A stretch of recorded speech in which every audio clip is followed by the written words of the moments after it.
பல்வேறு தளங்களில் நேர்மையான IAS, IPS அதிகாரிகள், நீதிபதிகள், லஞ்சம், லாவணியம், ஊழல், மணல் குவாரிகள், கனிம கொள்ளை இவற்றுக்கு போராடிய அத்தனை இயக்கங்களும் நம்மை ஆதரித்திருக்கிறார்கள். 50 அமைப்புகள் ஆதரித்திருக்கிறது.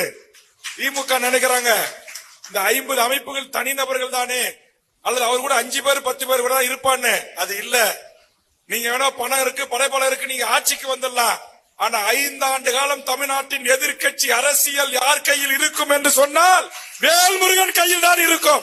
எழுதி வச்சுக்க. நீங்க MLA இருக்கலாம், MP இருக்கலாம்.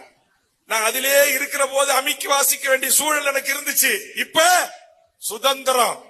எங்க கொலை நடந்தாலும், எங்க பாலியல் வன்முறை நடந்தாலும், எங்க மணல் குவாரி நடந்தாலும், எங்க கிரானைட் குவாரி நடந்தாலும், எங்கே அநியாய அக்கிரமங்கள் நடந்தாலும் அடுத்த நிமிடம் என் தலைமையிலே இருக்கிற இந்த தமிழர் வாழ்வுரிமை கூட்டமைப்பில் இடம்பெற்றிருக்கிற தலைவர்களோடு சென்று எதிர்க்கட்சியாக செயல்படக்கூடிய அத்தனை வலிமையும் இந்த கூட்டமைப்புக்கு உண்டு.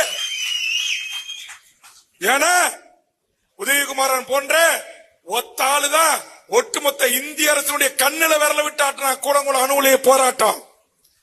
இன்னைக்கு மீத்தேன் திட்ட எதிர்ப்பு போராட்ட குழு, ஹைட்ரோ கார்பன் போராட்ட எதிர்ப்பு குழு, நாமக்கல்லிலே இன்றைக்கு சாய ஆலைகளுக்கு எதிராக போராடுகின்ற குழு, முதல் முறையா ஓட்டு அரசியலை விமர்சனம் செய்து கிழித்து தொங்க விடுகின்ற அந்த சமூக ஆர்வலர்கள் எல்லாம் ஒன்று சேர்ந்து தமிழ்நாட்டில் நாங்கள் ஒரு தேர்தல் அரசியலை ஆதரிக்கிறோம் என்று சொன்னால் இந்த எங்களுடைய பொது வாழ்வில் என்று அவர்கள் சொல்லுகிறார்கள்.